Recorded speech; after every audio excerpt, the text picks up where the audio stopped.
আসসালামু আলাইকুম।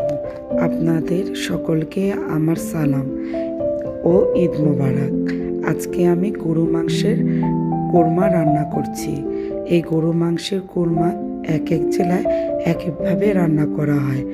আমি আজকে ঢাকাইয়া স্টাইলে রান্না করছি। এভাবে রান্না করলে আমার বাচ্চারা ও আমার হাজবেন্ড অনেক পছন্দ করেন।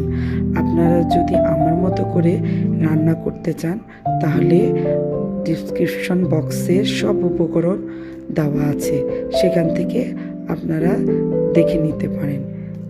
ধন্যবাদ।